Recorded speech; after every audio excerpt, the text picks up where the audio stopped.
descomprimiéndose como una onda longitudinal que es, así que no hay problema. Pero esto, en la onda secundaria, debería verse todo el bloque debería estar meneándose así, po. ¿Me entiendes? Oiga, y no, po. ¿Cierto? Así que eso está mal, oiga. Sí. Eso de ahí no está bien, oiga.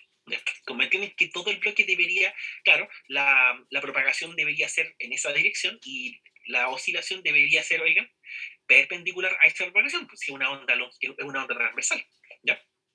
Así que sí, eso no aparece, oigan, no tengo idea por qué, ¿ya? Pero ahí la pifiaron, ¿ya? ¿Qué quieren que les diga? Eso es una cosa ahí, si tienen el libro, pucha, anótenlo por ahí, ¿ya? Anótenlo y esto como que debería estar meneándose completo, y no está. Que se los digo porque no por ahora, sino en un par de meses más, ustedes van a revisar esa materia y van a ver ese monito y van a decir, ¡oh, qué raro que no se ve nada! Y claro, ¿no? Entonces anótenlo para que después se acuerden y digan, de veras que el profe dijo que ese mono estaba mal, ¿no? Ese tipo de cosas. Si no van a pensar que el movimiento es otra cosa. ¿Ya? Solo por eso. Y después me van a pedir horario de consulta para una cuestión que es una tontera, en realidad. ¿Ya? Cosas así. A ver, esto nunca lo han preguntado, la verdad, del registro sismográfico, no sé si les hablé de esto la otra vez, ¿no? Que si en lo que está marcando un sismógrafo, la agujita del sismógrafo, claro, lo que se suele medir para estimar la distancia a la que se encuentra el epicentro de una estación sismográfica es esto, digamos. Eso que sería el intervalo de tiempo entre que llega la onda P y la onda S a la estación sismográfica. Eso se toma como referencia para estimar la distancia a la que se encuentra el epicentro del lugar donde nos encontramos. Ese intervalo de tiempo. Nótese que estos gráficos así, oigan, corresponden a un rollito. ¿Han cachado que aquí en los sismógrafos hay un rollito de papel que se va corriendo para acá con el tiempo? Y está la agujita fija marcando cosas y el rollito se mueve y por eso como que da la impresión de que la agujita se mueve, pero es un rollito de papel que se mueve. ¿Han cachado? ¿No? ¿Cómo funciona eso? ¿Los sismógrafos? Oiga, ¿no? Yo creo que sí lo hablamos. ¿Cierto? Entonces, a ver, ¿qué les quiero decir con esto? Que en estos gráficos, ¿no? De verdad, en estos gráficos, claro, en realidad, en el fondo, acá hay un eje X y hay un eje Y. El eje Y sería la amplitud de la vibración que se nota, y en el eje X, oigan, está el tiempo, no está la distancia, está el tiempo. Por eso, al medir este intervalo en el eje X les va a dar el tiempo, el intervalo de tiempo entre la llegada de la onda P y la onda S. Y ese intervalo de tiempo se usa para unas curvas que hay estimadas para estimar la distancia a la que ocurre el epicentro. Aquí de hecho aparece esa curvita. Entonces, por ejemplo, si este intervalo de tiempo entre que, oigan, voy a borrar esto mejor, si el intervalo de tiempo, por ejemplo, que se mide, si el intervalo de tiempo que se mide entre que llega la onda P y la onda S, por ejemplo, pongámosle que ese intervalo de tiempo vale, no, pues no que no sea el mismo que está ahí, ¿cierto? Pongámosle que eso fue 250 segundos, ¿no? Por ejemplo. Entonces, ¿qué hay que hacer? Porque en la guía hay una pregunta como esta. Entonces, lo que hay que hacer es entrar por el eje Y, donde está el 250 segundos. Hay que, hay que proyectarse para acá, por la línea, por la rayita del 250, proyectarse para acá, para acá, para acá, para acá, para acá, para acá, y llegar hasta donde se cruza con la curva, que sería más o menos en ese punto. Y después, proyectar ese valor en el eje X, y eso les va a dar, oigan, eso les va a dar, no, mentira, me enchuequé, ¿cierto? No era por aquí, era por acá. Eso les va a dar el valor de la distancia a la que se encuentra el epicentro del lugar donde se encuentra, que en este caso sería como 2.800 metros, más o menos, ¿no? Hay que hacer eso, pero hay que hacerlo bien. Después no como yo que me enchuequé. Eso, básicamente. ¿Ya? Eso nunca lo han preguntado, pero por ahí sale en alguna pregunta del, de la guía. ¿Ya? Y lo otro que también les quería comentar, eso, miren, esto que está aquí del lado derecho, no hablamos de esto, ¿cierto? Oigan, ¿de cuántos sismógrafos se necesitan para detectar el epicentro de un sismo? Para detectar el lugar del epicentro. Porque una cosa es detectar a qué distancia está el epicentro y otra cosa es detectar la posición, justo en qué lugar está, ¿no?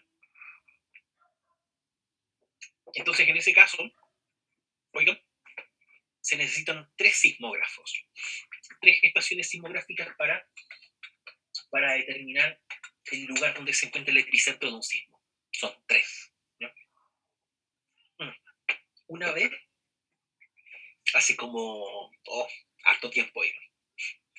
Lo que pasa es que uno es viejo, uno se va poniendo viejo. Esto pasó hace como 6 años, ¿ya? 6 años puede ser, ¿no? Quizá más, 7 años, pongámosle, ¿ya? Sí, yo diría como 7 años.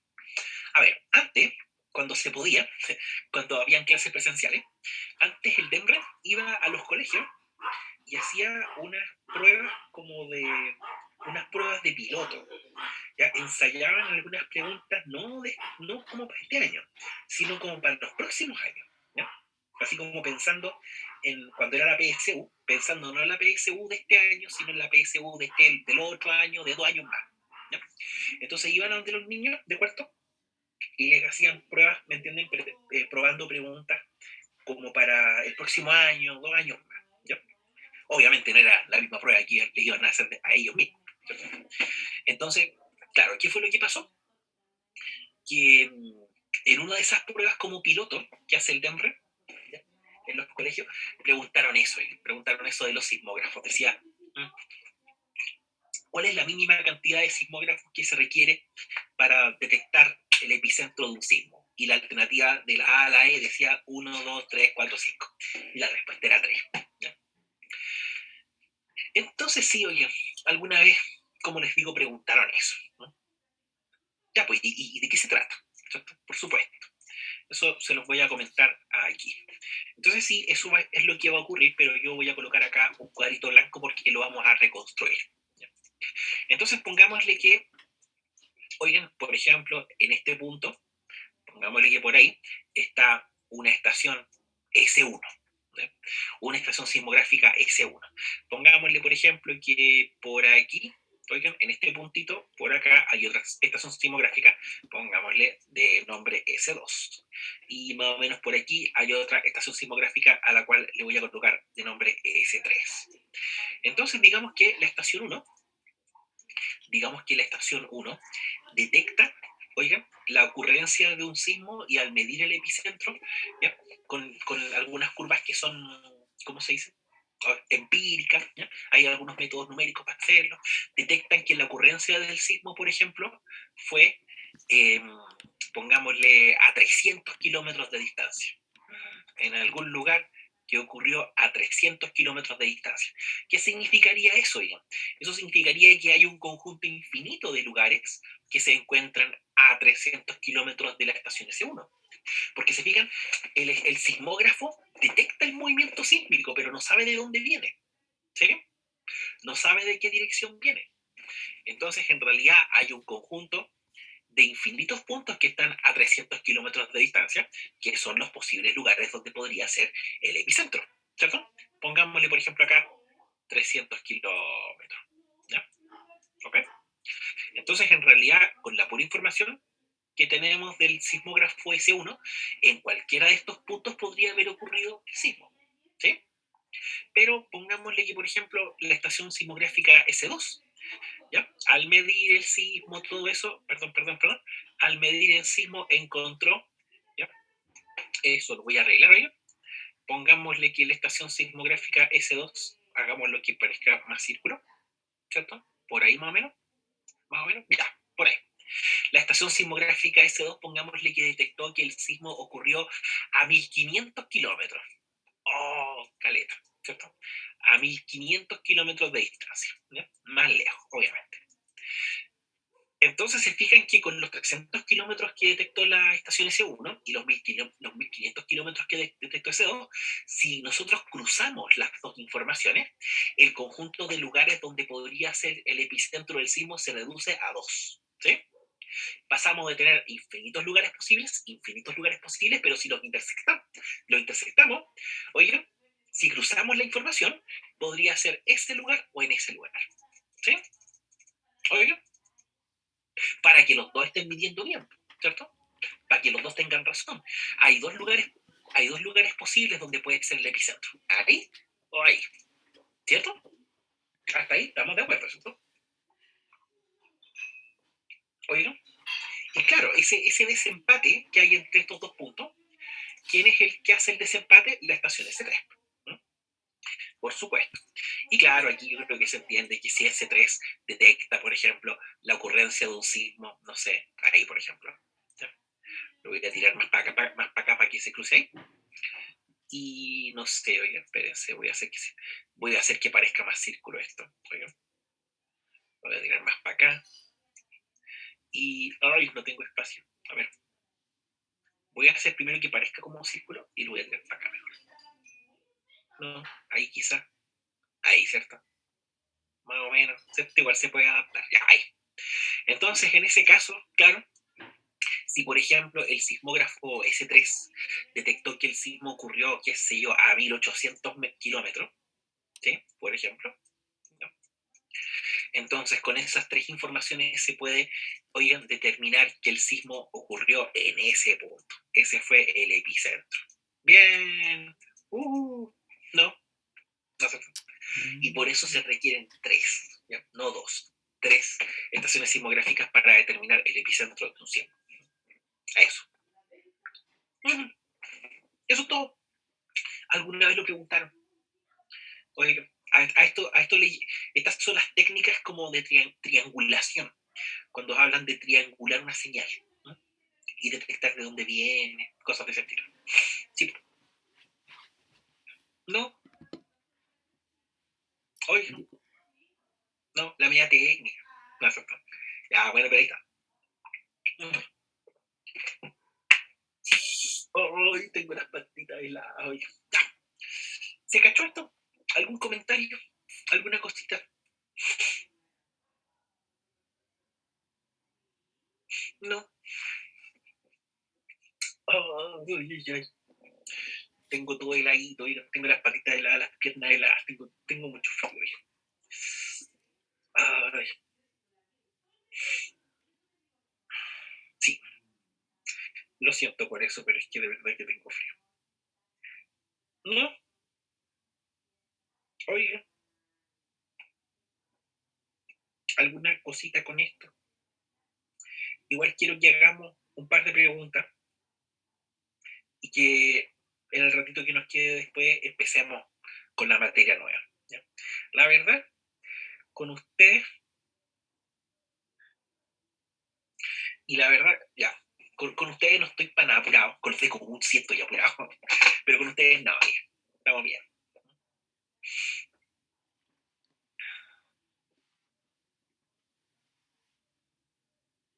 ¿No?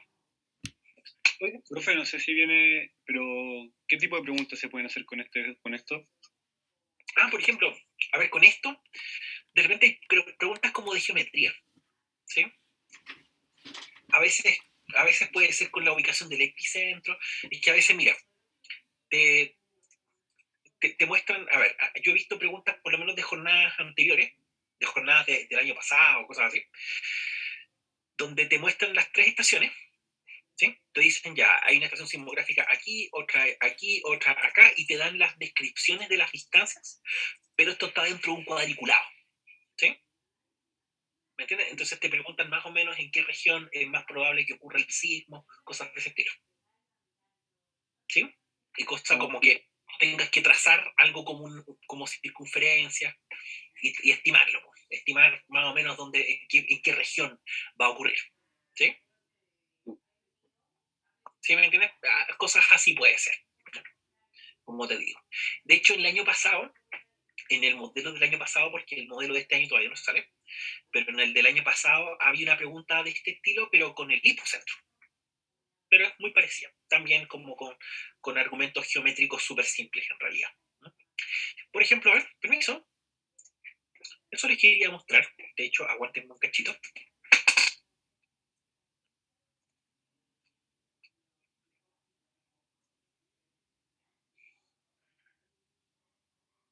¿Dónde está? ¿Dónde está? Eh, Ay, se me perdió. Ahí está. Sí, lo siento. Claro, porque está solamente el modelo de la prueba de matemática por ahora, ¿no? ¿Sí? Y entonces nos vamos a ir acá, 2021, por lo menos la del año pasado, que igual ha de parecerse, creo yo.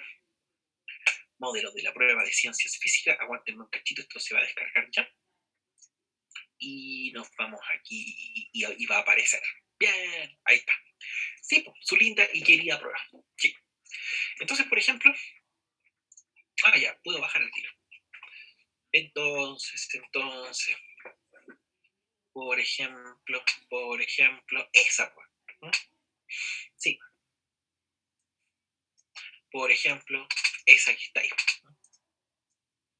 Uy, ¿por qué hay algo ahí? Espérense, no sé por qué aparece mi nombre entre medio. En fin, dice, en la siguiente figura, a ver, quizá si dejo de compartir esto y lo vuelvo a compartir, ahí desapareció. Ya. Dice, en la siguiente figura se representan dos ciudades, la ciudad L y la ciudad M, que se encuentran a 200 kilómetros de distancia, y 5 cuadrados idénticos numerados que corresponden a zonas bajo la superficie terrestre. Claro, de repente son cosas así, ¿no? Y dice, claro, aquí esto que dice 50 kilómetros indica que cada cuadrito tiene lado 50 kilómetros, ¿no? Después dice, si un sismo se genera a 150 kilómetros y 100 kilómetros de las ciudades L y M respectivamente, ¿en cuál de las zonas numeradas está el hipocentro de ese sismo? Entonces, claro, en este caso hay que hacer algo similar a lo que yo hice con ustedes con la estación sismográfica, pero ahora para detectar el hipocentro, ¿ya? Entonces, por ejemplo, si me dicen que el hipocentro está a 150 kilómetros de la ciudad L, ¿cierto? Y cada cuadrito tiene largo de 50 kilómetros, te fijas que de la ciudad L, oiga, se Sí. fijan que... ¿Perdón? ¿Cuál es la diferencia entre hipocentro y epicentro? Que el epicentro está en la superficie y el hipocentro está en las profundidades de la Tierra. Ah, ya. Eso. Ya, entonces, como les decía, claro, en realidad hay un conjunto de lugares posibles que están a 150 kilómetros de L, ¿cierto? Se digan que toda esta distancia en realidad es 150 kilómetros. Y toda esta distancia que está acá es 150 kilómetros. En realidad, el conjunto de lugares posibles que están a 150 kilómetros del punto L sería como el círculo que está aquí entre medio. ¿Sí? Más o menos. Ese pedazo de círculo que yo dibujé entre medio sería el conjunto de lugares que están adentro de la Tierra, obviamente, y que están a 150 kilómetros de distancia de la ciudad L. ¿No? Y de la misma forma, se fijan, con M podrían hacer lo mismo. ¿Sí? Que si el hipocentro está a 100 kilómetros de la ciudad M, claro, esto sería 100 kilómetros, ¿cierto? Y aquí abajito también 100 kilómetros. Sí. Y entonces, eso que está ahí con rojito, vendría siendo el conjunto de lugares, más o menos, ¿cierto? Que están a 100 kilómetros de distancia de la ciudad M. Y por supuesto, igual que en el otro, sería la intersección entre entre las dos informaciones, sería el lugar, ¿cierto? ¿No? ¿Cómo estuvo esa técnica? ¿No? Ahí, 4, listo. Es la zona 4. Eso. ¿Cómo estuvo? ¿No? ¿No le gustó? La media técnica, bien. Sí, reconozcanme. La media técnica.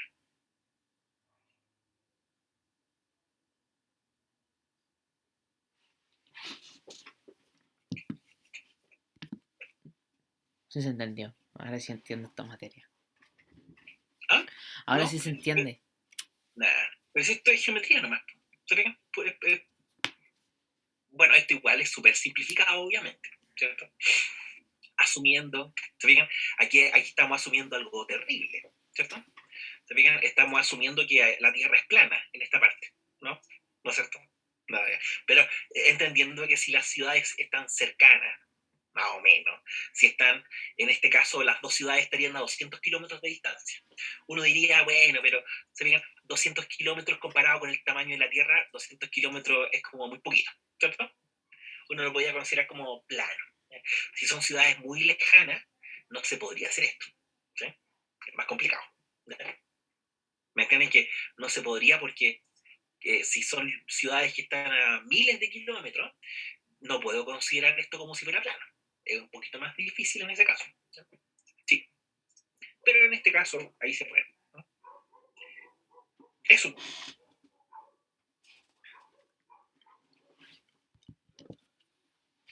¿No?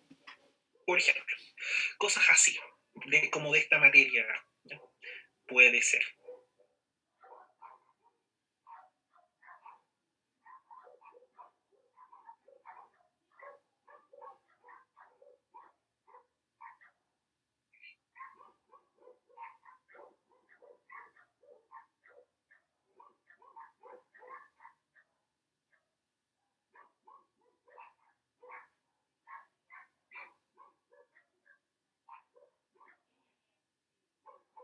Bueno, por ejemplo, ya así como algo del tema. Ya, permiso, con permiso, nos vamos a devolver a la guía. Oh, ¿no? Y sí, igual quiero que hagamos un par de ejercicios de esto. Además, porque. Sí, porque se termina la bandera de onda. Además, porque no sé si les dije la otra vez que les dejé activado el control, ¿no? Que les dejé activado el control 2. Sí, lo van a tener ahí para hacerlo, en la casa. Sí, ¿ya? También. Entonces, como ustedes podrán notar, por ejemplo, ahí está el mismo registro simográfico que de hecho salía en el libro, ¿oiga? ¿Ya? Y que aquí lo que hay que notar es que en este pedacito de acá es donde llegan típicamente las ondas P. Acá cuando esto se levanta un poquito más es cuando llegan las ondas S, y cuando ya la agujita se vuelve loca es cuando llegan las ondas superficiales, es cuando llegan las ondas de Rayleigh y Love. Normalmente no se hace una diferencia ya que las dos son más lentas, pero dependiendo del tipo de movimiento que hay, el lugar de la Tierra donde se encuentra, a veces una de las dos es más intensa que la otra, entre las de Love y las de Rayleigh. No se hace diferencia en este caso, ¿no? En este análisis. Pero lo importante muchas veces es, como les digo, estimar ese intervalo de tiempo entre las ondas P y las ondas S, para poder estimar la distancia a la que se encuentra el epicentro, ¿no? Eso. Y claro, dice entonces, la siguiente figura se muestra el registro sismográfico, donde se han marcado 3 zonas correspondientes al registro dejado por los 3 tipos de onda. Y después dice, de acuerdo con este tipo de onda, ¿cuál de las siguientes opciones es correcta? Oiga, la A dice las ondas 1, las ondas que se muestran en la parte 1, son ondas transversales. No, porque las ondas P son ondas longitudinales, ¿no? ¿Cierto? Las ondas de la parte 1, que son solo ondas P, solo se mueven por la superficie terrestre. No, pues las ondas P se mueven por todas partes, ¿cierto? ¿Oiga? Se pueden propagar en todas las capas de la Tierra. Uh-huh. ¿Cierto? Las que no pueden propagarse en todas las capas de la Tierra son las ondas S, que no logran meterse al interior de los fluidos, ¿no? Que principalmente no logran meterse al interior del núcleo externo, ¿no? Así que sí. Uy. La C dice, las ondas 3 pueden atravesar el manto y llegar al núcleo externo. Es que las ondas 3 son ondas superficiales, no viajan por adentro de la Tierra, así que no. Ah, no. La D dice, las ondas 3 son las más destructivas debido a su mayor amplitud. En este caso, cuando llegan a la superficie de la Tierra, claro, son las que tienen mayor amplitud, las que tienen mayor intensidad, las que llevan la mayor energía, la mayor carga de energía en la superficie de la Tierra. Sí, esas son las ondas superficiales, oigan, son las que crean la destrucción. Sí, en serio. Y la A N que ver, las ondas 2 aumentan su rapidez al pasar del manto al núcleo externo. Yo diría que no, ya. O sea, no, perdón, estaba pensando en la 1, perdón. No, pues las ondas 2 no, porque al núcleo externo no logran pasar. Perdón. Así que no. Perdón, estaba pensando en las ondas P. Ya. Cuando dije yo diría que no. Ya, pero ahí está. Eso, el 71. Y nada, ¿cierto? No. Y nada, pues, a pensar en el próximo partido. Oh, ¿qué les pareció? ¿Ah? A propósito, ¿no? Era obvio, ¿no? Lo de ayer era obvio que iba a pasar. ¿Sí? O sea, si pensaban que Chile no iba a jugar con Brasil, oigan, entonces, de verdad, discúlpenme, se lo digo con todo cariño, pero no tienen ni, no saben en qué mundo viven, de verdad. Pero, profe, podemos ganar. Sí, Nada mijito, imposible. sé que 1% posibilidad, 99% de fe. Nada imposible, profe. Pucha, mira, no, es que tenía que pasar algo muy terrible para que acá en Chile. Así como que todo Brasil se enferme, algo así, no sé. Y aún así, el árbitro le va a dar el triunfo a Brasil por secretaría. ¿No? Oiga, pero no sé contra quién fue, con Colombia fue, ¿no? Que a Brasil como que le regalaron el partido, algo así. No, oiga, sí son muy mafiosos. Oiga, sí, por algo en los canales de deporte, así como en ESPN, ahora también cubren la lucha libre, ¿cachai, no? Que antes, como que la lucha libre no era reconocido como deporte porque no, que estaba arreglado. No, ahora también lo cubren la lucha libre, ¿cachai, no? Ya no está ese tema, porque han habido tantos escándalos, oigan, de corrupción, de cosas que están arregladas, que, ¿por qué? ¿Por qué no? ¿Por qué no? ¿Por qué dejar afuera la lucha libre si está todo arreglado en realidad? Oh, cierto, sí. Este era el comentario pesimista del profe. Sí, ya. ¿En serio? Se lo digo súper en serio. ¿Qué Ya. deporte no está arreglado, profe? ¿Qué cosa no está arreglada en el mundo? Ya, bueno, lo siento. No, pero de verdad, cuando yo era chico, ¿ya? No, no, chico, no chico como ustedes, chico, así como yo estaba como en primero medio, cuando daban la lucha libre en la red, todavía la dan, pero en esa época que era como el boom de la lucha libre, claro, pues todo esto, mucha gente hablaba, no, que está arreglado, que todo, y claro, pues sí, en realidad está todo arreglado. Ese es el problema, ¿ya? Sí, pues chay. Miren, les quería mostrar esta pregunta. Eh, miren, esa pregunta, ahí está. No sé, disculpen, tengo sueño, perdón. Dice, la siguiente imagen muestra la rapidez de las ondas sísmicas P y S en función de la profundidad de la Tierra. Y claro, se fijan que aquí como que tienen un comportamiento medio acuático, medio extraño, ¿no? Y bueno, y es por eso que a las discontinuidades les llaman discontinuidades, ¿sí?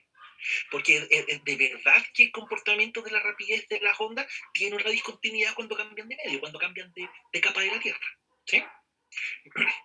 ¿Me entienden? Que esto de aquí es cuando pasan por un cambio de capa, cuando pasan por una discontinuidad. ¿Ya? Esa es la razón por la que las discontinuidades se llaman discontinuidades. Como les digo, porque la velocidad sufre un salto, ¿sí? Al cambiar de capa las ondas sísmicas. ¿Ya? ¿Ok? De verdad que es por eso. Pero noten lo que pasa, que la onda P, claro, la onda P como que reduce la rapidez. Eso sí, en la pregunta anterior, sí, pues eso es lo que yo esperaba que pasara. Pero la onda S como que no pasa nada después, ¿no? ¿No?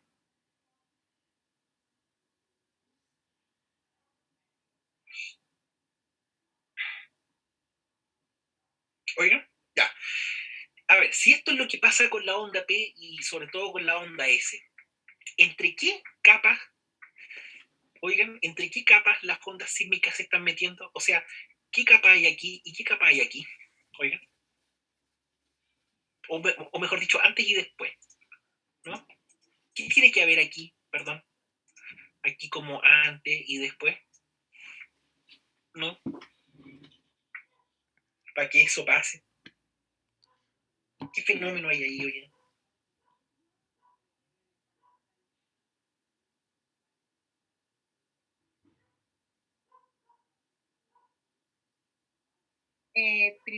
La primera capa está la mesósfera, creo, y la otra está el núcleo externo, porque se supone que el núcleo externo es líquido y la onda S no puede pasar, mientras que la P cambia la velocidad, pero continúa. Excelente, ¿cacharon? Sí, pues, ¿ya? Entonces, sí, para que esto pase, claro, ¿ya? Es porque las dos ondas sísmicas se encontraron con el núcleo externo, ¿sí? Y las ondas G no pueden pasar, y se atenúan súper rápido y se mueren, y las ondas P cambian su velocidad, pero pueden seguir pasando, ¿cierto? Por el cambio de medio, efectivamente, ¿no? Sí. Y no, pues, bueno, eso les quería comentar nomás, si la pregunta no tiene ninguna gracia. Y aquí se empela en barro, ¿ya? La verdad, aquí yo siempre la embarro. ¿Cómo se llama la discontinuidad? Oh, nunca me acuerdo. Era la de Gutenberg, creo. Ahora sí creo que no la embarré, ¿no? Sí. Miren, no suelen preguntar esto, ¿ya? De hecho, en el modelo del año pasado, y creo que en la prueba tampoco entró, pero no suelen preguntar los nombres de las discontinuidades, ¿ya? Si esto se los llegaran a preguntar, les dirían lo que dijo la Javiera. ¿Me entiendes? Lo que yo les pregunté. Así como, ¿qué tuvo que haber pasado para que ocurra este cambio, por ejemplo? Y que la alternativa diga que las ondas sísmicas pasaron del manto, no sé, pues de la litosfera al manto, o que pasaron de la no sé, litosfera a la astenosfera, y ahí buscar cuál es la correcta. ¿Sí? ¿Me entienden? Eso es muchísimo más probable que se los pregunten a que se sepan un nombre. ¿Ya? ¿Okay? No digo que no sea importante, pero ¿ya? El Dembre nunca lo ha preguntado así como saberse los nombres de las discontinuidades, la verdad. ¿Ya? Pero sería la de Gutenberg. ¿Okay? Así como, sí.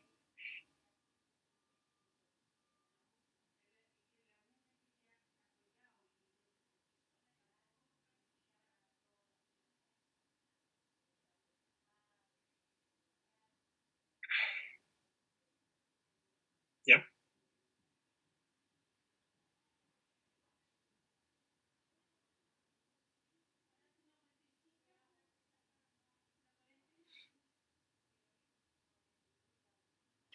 ¿No? ¿Estamos con esto? Sí, profe.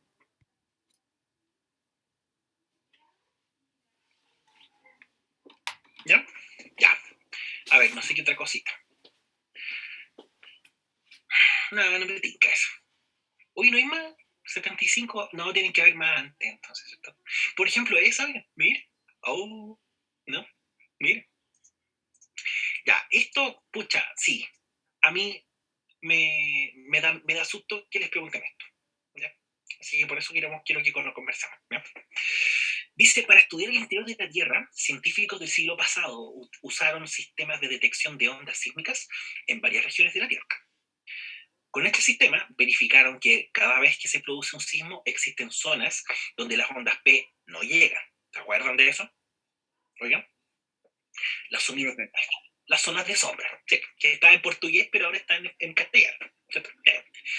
Y lo mismo para las ondas CS, pero es una zona más extensa, eso sí. ¿Ya?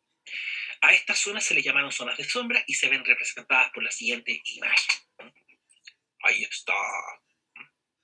De acuerdo a lo que conocemos, ¿no? Lo que conocemos sobre las ondas P y S. No sé, ¿ustedes conocen algo sobre las ondas P y S? No sé. Nada, ¿ya?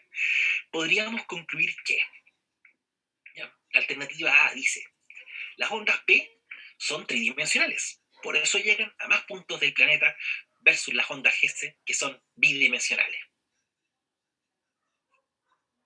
¿No? Nada cierto.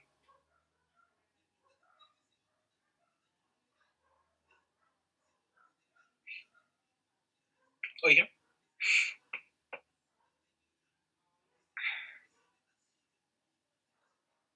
Las dos son tridimensionales, ¿no? ¿cierto? Las dos viajan para todas partes, por adentro de la Tierra. Las dos son tridimensionales, ¿cierto? Eso no puede ser. Muy bien. Vamos. La B dice, el centro de la Tierra debe ser de un metal muy denso que no permite dejar pasar a las ondas S. Ya, es verdad que no deja pasar a las ondas S, pero ¿qué es lo que pasa en realidad? Oiga, ¿no? Bueno, ya lo hemos conversado ahora en esta misma clase, así que no, cierto, no tiene caso. Lo dijo la Javiera hace un rato, que las ondas S no pueden pasar por el núcleo externo, que es líquido, ¿cierto? Así que eso tampoco es correcto, ¿no? La C dice, el centro de la Tierra debe tener una composición fluida, ya, a ver, pareciera, por lo menos no está tan mal hasta ahí, que no deja pasar a las ondas S y refracta a las ondas P. ¿Cierto que esa está razonable? ¿No? En este caso, yo les recomiendo que no marquen todavía la C, igual lean las otras, ¿me entienden? Porque a veces pasa, en este tipo de preguntas, a veces pasa que hay una que es como más exacta todavía, ¿cierto? ¿Me entienden? Me A veces pasa pasa. muchas veces. ¿Ya? Entonces, ya, esta está como bien, ¿cierto? Pero hay veces que hay otra que incluso son más exactas, ¿ya? Así que les recomiendo igual leer esto, ¿ya? Pucha, disculpen lo latero, pero es que a veces es importante, ¿cierto? La D dice, las ondas S tienen menos energía que las ondas P, ya, ahí esto está sospechoso, porque depende, la verdad depende del tipo de movimiento, del tipo muchas veces eso depende del tipo de frontera donde se encuentran, oigan. Eso va a depender del lugar donde la Tierra, el lugar geográfico donde ocurre, oigan, el sismo. ¿Ya? En fronteras distintas, el aporte energético de las ondas P y S se reparte de forma distinta. ¿No? Y por lo tanto, su zona de sombra es mayor. No, oigan, ¿ya? Eso no es en general. Que las ondas S tienen menos energía que las ondas P, depende. Eso, para empezar, no se suele preguntar acá para la prueba, ¿ya? Pero va a depender, como les digo, del tipo de frontera donde nos encontramos. Por ejemplo, no es lo mismo que un sismo se genere en una frontera convergente, eso lo vamos a conversar más adelante, que en una frontera transformante, por ejemplo. ¿Ya? Los aportes energéticos no son iguales. ¿Ya? Así que nada, eso no es verdad. Y claro, la Tierra está dividida en capas de tal forma que las ondas G se pueden viajar en todas de ellas, pero debido a la refracción es que estas ondas transversales se desvían, no pueden, ¿ya? Si no es que se desvían, sino que no pueden pasar, ¿ya? Ya, se absorben en ese lugar. Así que, por supuesto, la C es la más razonable de las que están ahí. Sí.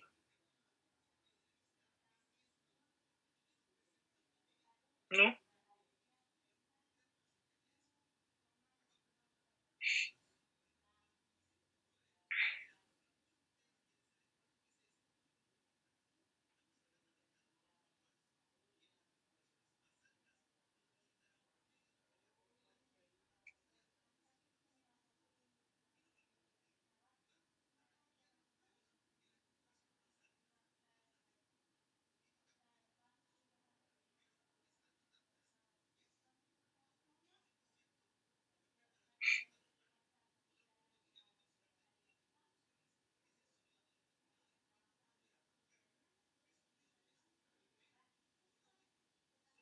Oigan, bueno,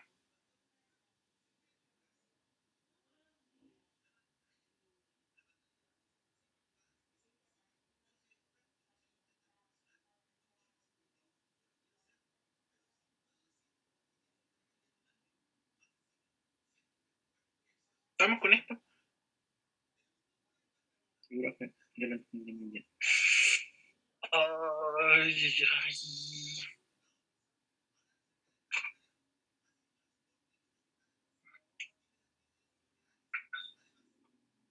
Ya, no sé. Ahí, bueno, este lo hicimos, ¿cierto? Sí, la de abajo la hicimos, así que no. Oh, ¿qué les parece? Ya, pero es lo mismo que el otro. Es lo mismo, hay que detectar aquí parte de la onda P, más o menos por ahí parte de la llegada de la onda S, y más o menos por ahí llegan las superficiales, es lo mismo. Y de ahí para adelante, ¿qué más? Oigan, estas son las capas de la Tierra, no sé, oigan, no me tinca. Ah, bueno, con respecto a cosas como la 63, oigan, acá siempre tengan presente que en cada capa de la Tierra, cada vez más adentro, siempre aumenta la densidad y aumenta la temperatura, siempre, ¿ya? Eso. ¿Ya? Mientras más adentro estén, siempre mayor densidad y siempre mayor temperatura, siempre, ¿ya? ¿No? Bueno, no, ¿ya? Eso también. Y se fijan que se me está acabando el tema, ¿cierto? Oh, ¿ya? Profe, una duda. Sí, En el libro decía que el manto concentra aproximadamente el 70% de como de toda la masa de la Tierra. Pero entonces, con lo que dijo usted recién, ¿qué tiene más densidad, el manto o los núcleos? Por ejemplo, ¿hay no, la A o la B? lo que pasa es que no es una cuestión de densidad, es una cuestión de tamaño de la capa. El tamaño del manto es mucho más grande. El núcleo es más denso, pero es más chiquitito también. ¿Sí? Ya, pero entonces en este caso, tomando las densidades, la correcta sería la B o no. De que la densidad de la litosfera, no, po. No, La la B. perdón. Que el núcleo interno, sí, po, la B. Sí, ¿ya? A ver, de hecho, déjame buscar eso. Déjame buscar. Tiene que estar por aquí. Descargas. ¿Dónde lo dejé? El PowerPoint, eso, ¿ya? Tiene que ser este, ¿cierto? igual déjame... Eso, ¿cierto? Ya, muy bien. Digo muy bien porque lo encontré. Ya, ahí está. Esto. ¿Te fijáis que, bueno, más o menos, obviamente esto es una caricatura, ¿cierto? Pero más o menos, si usted fija acá, el manto como que parte desde aquí y llega hasta acá, ¿sí? El manto son como, son casi 3.000 kilómetros, ¿sí? Son casi 3.000 kilómetros y te fijas que como está en la parte de más afuera, abarca mucha más masa, ¿sí? ¿Me entiendes? Que aquí como que si esto lo proyectamos a una esfera para acá, así por ejemplo, así y así, así para acá, te fijas que esta cantidad de volumen es muchísimo mayor que lo que va a estar aquí adentro, ¿sí? Sí. Entonces quizás sea menos denso, pero la cantidad de volumen que hay ahí es mucho mayor, ¿sí? Es mucho, mucho, mucho mayor y por eso es más masa, ¿no? Es más masa que el núcleo, ¿sí? Ya, bro. Ahora ya me Sí, quedo muy claro. ya, me cachaste que ya, es como eso, en realidad, ¿ya? Pero es mucha, mucha más. ¿Ya? ¿Cómo, profe? O sea, a más masa, más densidades. O... No quise decir eso, no. Lo que pasa es que, a ver, de nuevo, lo que pasa es que es verdad, el manto, ¿ya? El manto que está acá es menos denso y el núcleo es más denso. El núcleo es más denso pero tiene menos volumen, ¿sí? Tiene de hecho harto menos volumen, ¿Mm? ¿Sí? Sí, No, sí, profe. sí, a ver, es que, a ver, ¿cómo lo hago? Pongámosle acá diapositiva nueva. No, pero tiene que ser en blanco. Ay, espérense. Pongámosle en blanco, totalmente en blanco. Ya. A ver, miren, les voy a proponer un problema de geometría, pero ya no entra esta materia. O de esas cosas que ya no entran en la prueba. ¿Qué pasa si yo tengo dos esferas? ¿Ya? Dos esferas, una así y una así. ¿Ya? ¿Ok? Ya, si quieren lo calculamos. Ya, ¿qué tanto? ¿Cierto? Ya. Tenemos una esfera así y una así. ¿Ya? Entonces, adentrito hay una esfera de radio R, que sería como el núcleo, ¿ya? Y afuera tenemos una esfera de radio 2R, más o menos, aproximadamente esta distancia es igual a esa, más o menos, ¿ya? Así que 2R. ¿Qué pasa si yo quisiera calcular ese volumen? ¿Cierto? ¿Ya? O por lo menos calcular el volumen que tiene el manto con respecto al núcleo, que es harto más, no es un poco más. Porque si ustedes se dan cuenta, acá el volumen de la esfera es 4 tercios. No sé si cachan esto, pero esto es 4 tercios por pi por el radio al cubo. ¿Sí? Entonces, claro, si esta esfera completa tiene el doble de radio que esta más chiquitita, esta esfera grande es 8 veces mayor que la esfera chica. ¿Sí? Porque se fijan que la esfera, el volumen de todo el manto, incluyendo lo de adentro, vendría siendo los mismos 4 tercios por pi, pero por 2R. Y todo el 2R al cubo. Y les va a quedar 8 veces la anterior. ¿Sí? Esto va a ser 8 veces porque 2 al cubo. 8 veces por 4 tercios por pi por el radio al cubo. Y si a este volumen de todo el manto completo le restan el volumen de la esfera, que en este caso sería el volumen del núcleo, ¿cierto? Si le restan eso, el volumen del manto sería 7 veces, ¿ya? 4 tercios de pi por el radio al cubo. Entonces, aproximadamente, el volumen de la masa del manto es como 7 veces mayor que el del núcleo. Considerando que más o menos esa distancia es más o menos igual a eso. Entonces, a eso me refería aquí. Caleta más de volumen. ¿Sí? ¿No? Ahí sí. Quizá. Claro, habría que comparar las densidades, pero las densidades van decayendo a poco igual, ¿ya? Pero es muchísimo más volumen, ¿ya? A eso me refería. ¿No? Entonces, claro, aquí adentro hay más densidad, pero aquí afuera hay más masa. ¿Sí? ¿No? ¿Nadie? ¿No? Sí, Oye, profe, entiendo. ¿esto puede ser? Ya, bueno, eso. Nada, una tontera nomás. Ya. ¿Qué hora es? Las 12. Oigan. em, ¿Les tinca si hablamos de cinemática? ¿Ya? Ah, pero también tengo que repasar la lista. ¿Ya?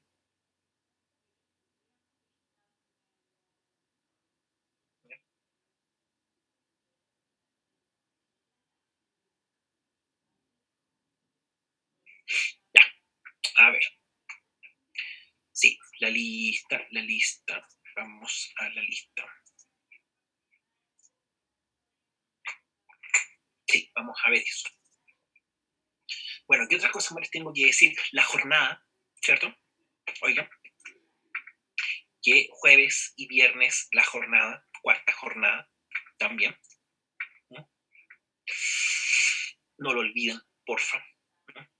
Ya, hay 6 personas que me faltan acá. Antonio Bustos, pero Antonio Bustos me dijo que iba a venir después. ¿No?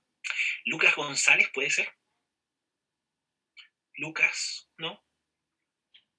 Benjamín Guzmán, ¿puede ser? Benjamín Guzmán, ¿sí?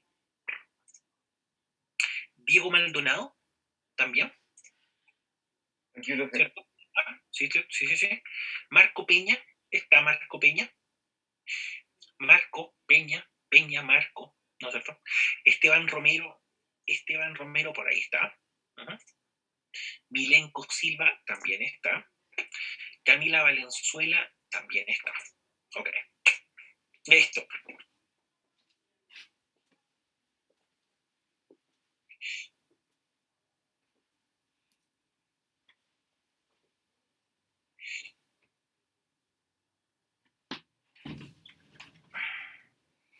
¿Ya? Bueno, ya. Vamos. Ah, sí, porque aquí no hay PowerPoint. Oye, aquí vamos a anotar. Bueno, aquí vamos a rayar a la antigua. ¿Cierto? Sí. Va. Entonces, sí. Lo voy a acercar para acá un poquito, quizá. Los plumones, por supuesto. Vamos a rayar algunas cosas, las magnitudes más básicas, ¿verdad? Las que ustedes conocen de toda la vida. A ver, vamos a poner el título como para que parezca que estamos viendo materia cinemática. Cinemática, eso. Estamos de acuerdo que en cinemática lo que uno hace en realidad es tratar de buscar, ¿cierto?, una descripción lo más exacta posible acerca del movimiento de los cuerpos. De eso se trata la cinemática, ¿cierto? Entonces acá lo que uno hace es buscar una descripción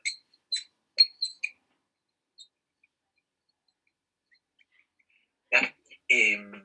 Lo más exacta posible del movimiento de un cuerpo.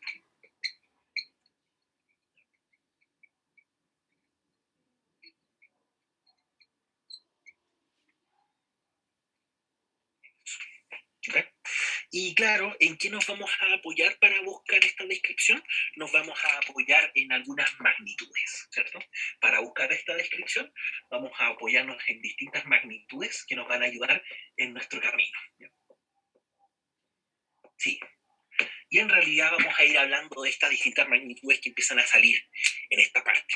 Letra A o número 1. ¿Qué le ponemos? Letra A mejor. Ya. Letra A. El vector de posición. Oye. El vector posición al cual le vamos a colocar la letra X y una flechita porque es un vector, ¿no? El vector de posición nos indica simplemente, oigan, dónde se encuentra un cuerpo. Nos responde esta pregunta, oigan. ¿Dónde se encuentra un cuerpo? Se encuentra un cuerpo. Eso, básicamente. Este vector de posición siempre está relacionado también con algún sistema de coordenadas, con algún sistema de referencia, dado por algún observador. Y claro, el observador está ubicado en el origen, ¿cierto?, de este sistema de referencia. Súper importante. Entonces lo que nos hace en realidad es tomar algún sistema de coordenadas, así por ejemplo, con algún eje X, con algún eje Y. En el origen de este sistema de coordenadas va a haber algún observador, y este observador va a ver que por aquí hay un objeto. Por ejemplo, digamos que por aquí hay un autito. Y este autito se está moviendo, y está pasando por distintos lugares, ¿ya? Entonces, claro, oigan, el vector de posición va a ser el vector que une el origen, el lugar donde está nuestro observador, con el lugar donde se encuentra el cuerpo, ¿ya? Algo así, por ejemplo, un vector así sería el vector de posición. ¿Y por qué es importante este vector de posición? Porque, oigan, si este cuerpo comienza a moverse, también va a empezar a cambiar nuestro vector de posición. ¿Se fijan? El vector de posición va a tener que ir adaptándose a los lugares donde se encuentra nuestro objeto, ¿sí? Entonces, un aspecto súper importante del vector de posición es que si un cuerpo está moviéndose respecto a algún observador, va a ser siempre y cuando, oigan, la posición de ese cuerpo cambie respecto a nuestro observador, ¿no? Así que, por si un cuerpo se mueve,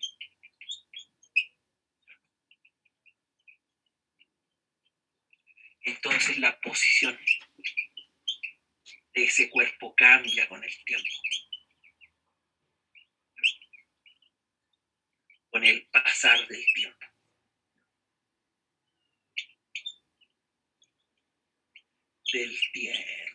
Tiene que cambiar.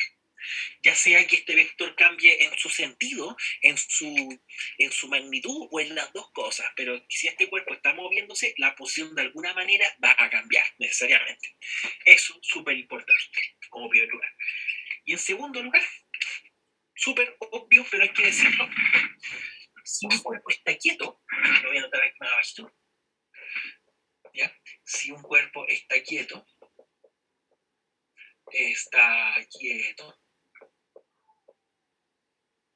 le puse quieto, ¿verdad? Quieto, ahí sí. Eso ocurre siempre y cuando la posición de ese cuerpo en el sistema de coordenadas sea constante, ¿ya? No necesariamente cero, sino que la posición es constante. La posición se mantiene. Si un cuerpo se mantiene fijo en una posición y esa no cambia, es porque el cuerpo está siempre ahí y no se está moviendo, ¿ya? Eso es como medio obvio, pero hay que decirlo. Además, como dato adicional, la posición en su magnitud va a tener unidades de distancia. Va a tener unidades en el sistema internacional, por supuesto, al metro de distancia. La posición. Eso así como resumen. Yo sé que estas cosas igual las conocen, más o menos. Yo sé que igual las conocen, pero por eso, así como, esto es como el resumen en realidad. Igual se podrían decir más cosas, muchas más cosas, pero por ahora, hasta ahí está bien. Además, oye, siempre la posición en realidad no es una magnitud absoluta.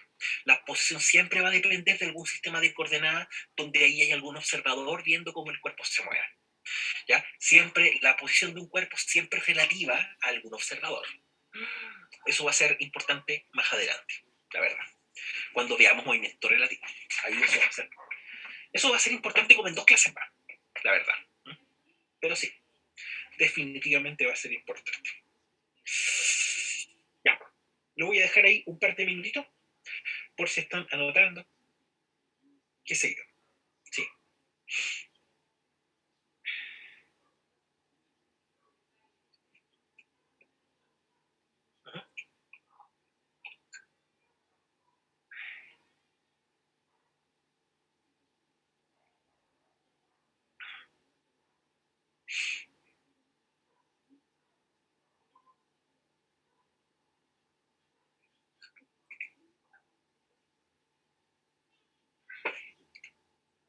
¿No? ¿Alguna cosita? Ahí está. Oigan. Letra A. Bueno, estas cosas después yo se las envío igual, pero mejor tenganlo anotado. Así pueden ir complementando las cosas que yo digo con lo que escribo también. No son exactamente lo mismo. ¿Ya? El problema es que tengo que ir borrando cosas. No puedo, o sea, tengo que escribir y borrar, escribir y borrar, escribir y borrar. No puedo como dejarlo un rato.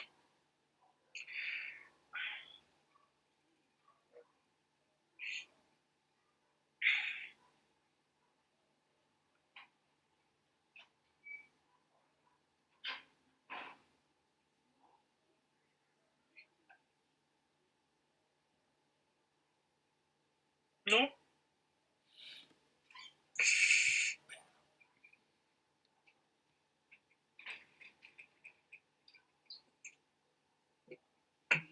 Oh, me queda poquita agua. A ver si no me dijeron nada. No. Esto de hecho lo voy a... No lo voy a cerrar todavía. Lo voy a ocupar más rato. ¿Uh?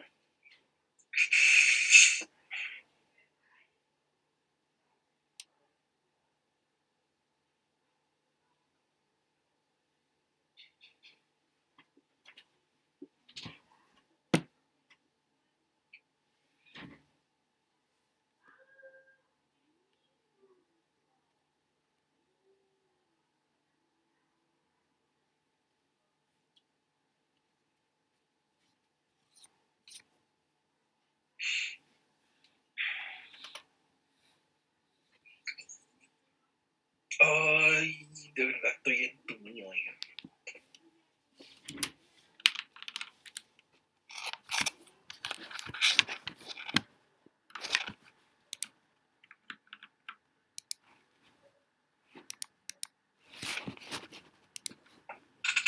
Bueno, ¿puedo seguir? Sí, profe. Nadie, nada, no. Es que, claro, como les decía, el problema es que tengo que borrar. Ya, vamos. Yo creo que... Permiso, vamos a borrar esto. Borrar. Sí. A ver, ya, lo vamos a hacer cortito. No, en vez de la explicación larga, la vamos a hacer cortita, yo creo. Sí. Con lo que viene a continuación. A eso me refiero. Permiso.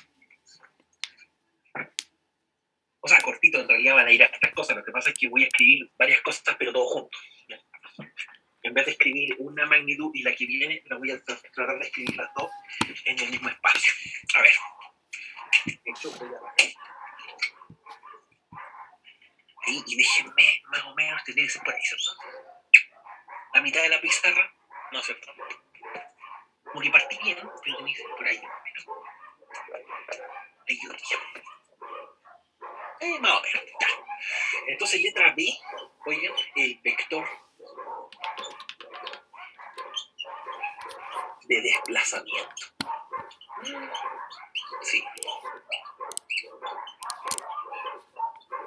Allí tengo que decir hartas cosas, pero voy a tratar de decirlo todo lo que pueda. Y aquí letra C lo adelanto, aquí va a ir, oigan, la distancia recorrida, por supuesto.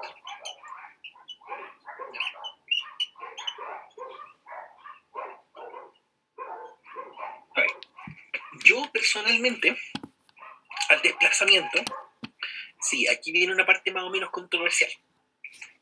Cuando yo en este curso yo escriba el desplazamiento, le voy a colocar siempre un triangulito y una X. Bueno, lo siento, pero es que eso es el desplazamiento. El desplazamiento en realidad corresponde al cambio de la posición. Oiga, eso es. El vector de desplazamiento también se le llama el vector cambio de la posición, porque eso es lo que es, oiga. ¿Ya? De verdad, eso es por definición. ¿Ya? La forma en que cambia la posición de un cuerpo. En cambio, cuando hablemos de la distancia recorrida, yo les prometo solemnemente que yo siempre a la distancia recorrida le voy a colocar una letra D. ¿Ya?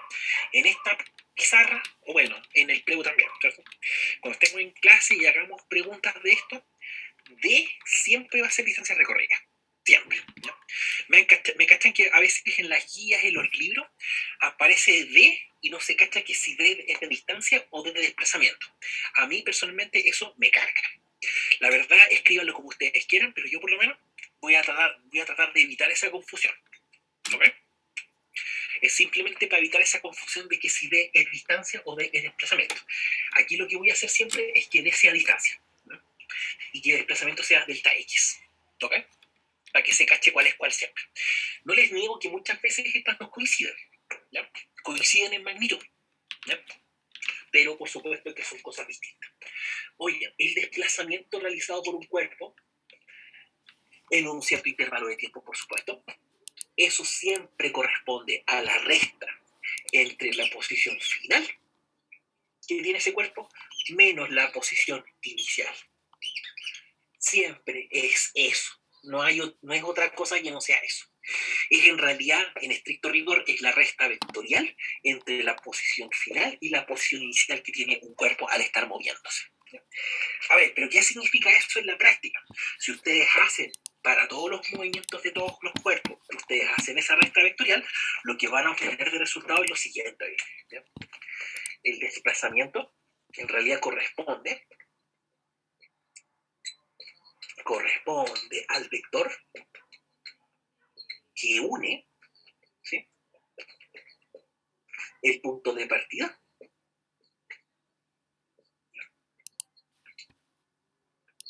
con el punto de llegada.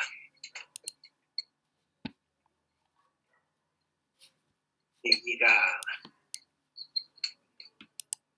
de un cuerpo que se mueve, por supuesto. De un cierto móvil, pongámosle. Eso. Entonces, de ahí uno tiene cosas del estilo de que si un cuerpo, por ejemplo, va desde un punto A y llega por aquí hasta un punto B, y si este cuerpo se estuvo moviendo por este camino, por ejemplo, el desplazamiento corresponde al vector que une al punto A con el punto B, que sería todo esto, por ejemplo. Ese vectorcito con azul sería el vector de desplazamiento, siempre. Como ustedes podrán notar, aunque el camino haya sido ese o haya sido otro camino, si el camino hubiera sido este de acá, o si se hubiese ido por aquí abajo, el desplazamiento, oigan, siempre es el mismo. Si el cuerpo parte desde un punto y termina en ese punto B, siempre, el desplazamiento siempre va a ser en ese vector. Da lo mismo por qué camino se vaya. Entonces, por eso hay que notar varios detalles acá acerca del desplazamiento. Entonces, por favor, el desplazamiento no depende del camino, el desplazamiento depende del punto donde empieza y del punto donde termina, nada más. Así que, algunas cositas acerca del desplazamiento. En primer lugar, la magnitud del desplazamiento tiene unidades en el sistema internacional en metros. Nada más, eso es todo. Ni un brillo. En segundo lugar, ahora sí, algo más sustancial, ¿ya? Que el desplazamiento no depende, porfa. No depende del camino, ¿ya?, tomado por el cuerpo, ¿ya?, por el cuerpo en cuestión, por el móvil, pongámosle.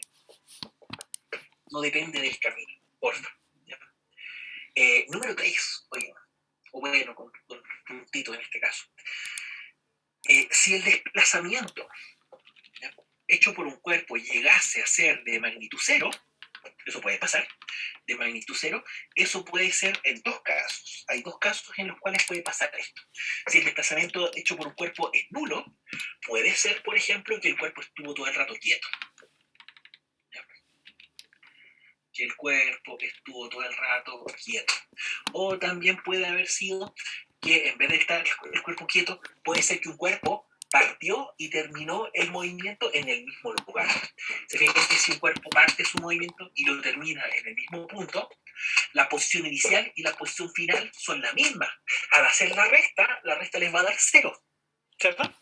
Entonces, puede ser que el cuerpo también parte su camino y termina en el mismo punto.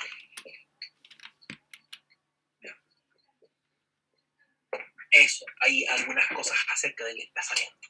¿Ya? Y para terminar, porque me quedan 3 minutos, 2 minutos, acerca de la distancia recorrida, esto es mucho más cortito. ¿Ya? Yo creo que eso ustedes lo saben, ¿cierto? La distancia recorrida simplemente es el largo del camino. Es todo lo contrario, es el largo del camino tomado por un cuerpo. ¿Ya?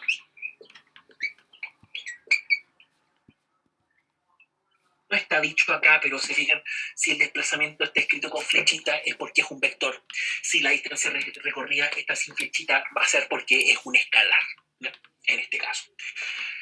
Y eso es todo. Pues. Oigan, si un cuerpo ahora va de un punto A a un punto B y de nuevo este cuerpo se va por ese camino, por ejemplo, la distancia recorrida ahora va a ser el resultado de tomar una wincha, por ejemplo, y medir el largo de toda esa curva que está ahí entre medio. Todo eso de ahí, por ejemplo, vendría siendo la distancia recorrida. Y eso va a dar un valor, oigan, y eso va a dar un valor siempre mayor o igual que 0. No puede dar un valor negativo la distancia recorrida, siempre mayor o igual que 0. Mientras que el desplazamiento es otro elemento, es un vector ahora. Miren que es un vector que une el punto de partida que es A con el punto de llegada que es B. El desplazamiento. ¿Ok? Bueno, y porfa, esto lo que les quiero comentar a continuación también es súper importante, que entre la distancia recorrida y el desplazamiento hay una relación, hay alguna suerte de relación, ¿ya?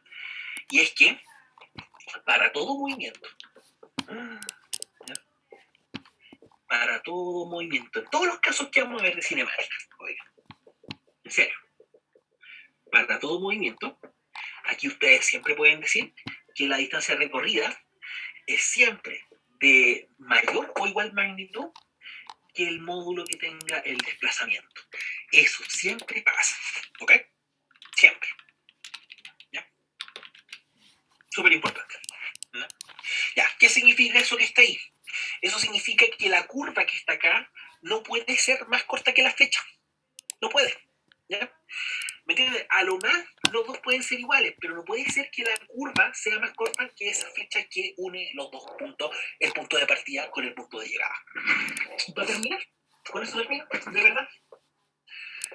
Si la distancia recorrida por un cuerpo llega a ser 0, eso necesariamente significa que el cuerpo siempre estuvo quieto. Eso también. Ya, ahí hice varias cosas. Sí. Bueno, y ahí se me acabó el tiempo. Oh, ¿ya? Oigan, pues vamos a seguir hablando de esto. Muchas cosas, ¿no? El próximo martes. El próximo martes vamos a ver velocidad media, rapidez media, aceleración. Vamos a hacer algunas preguntas, esas cosas, ¿no? Sí.